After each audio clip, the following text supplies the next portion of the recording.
বিশ্বকাপের জন্য আমি জীবন দিতে প্রস্তুত, এবার এমনই মন্তব্য করলেন ব্রাজিলের মাঝমাঠের তারকা ব্রুনো গুইমারেস। এমনকি মাঠের মাঝে নিজেকে শেষ করতেও রাজি এই সেলেসাও সুপারস্টার।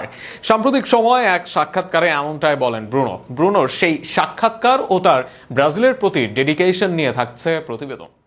প্রায় 10 সপ্তাহের মতো ছিলেন মাঠের বাইরে। হ্যামস্ট্রিং ইনজুরি আর মাম্পাস দুটোই সমস্যায় তাকে ছিটকে দিয়েছিল দলের বাইরে। তার অনুপস্থিতিতে নিউক্যাসলের মাঝমাঠ যেন প্রাণহীন হয়ে পড়েছিল। কারণ শুধু পাস দেওয়া বা বল কন্ট্রোল নয়, ব্রুনো দলের গতি, রিদম আর নেতৃত্ব সবকিছুর কেন্দ্রবিন্দুতে ছিলেন ব্রাজিলিয়ান মিডফিল্ডার ব্রুনো গিমারেস। সেই ইনজুরি থেকে ফিরলেন সর্বশেষ ম্যাচে। ফিরেই তার প্রভাবটা স্পষ্ট। বোর্নমাউথের বিপক্ষে ম্যাচে নামার পরপরই প্রতিপক্ষের ডিফেন্সে চাপ সৃষ্টি করেন, যার ফলে ভুল করতে বাধ্য হয় প্রতিপক্ষ, আর সেই সুযোগ কাজে লাগিয়ে আসে গোল। যেন বোঝাতে চান তিনি ফিরেছেন আর দলও আবার জেগে উঠতে পারে।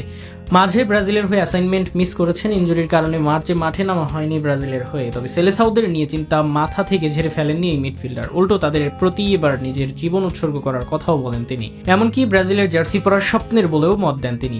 ব্রাজিলকে নিয়ে চ্যাম্পিয়ন হবার স্বপ্ন দেখেন ব্রুনো গিমারেজ, আর সেটাই হবে তার জন্য বড় অর্জন, এমনটাই মত এই ক্রিয়েটিভ মিডফিল্ডারের।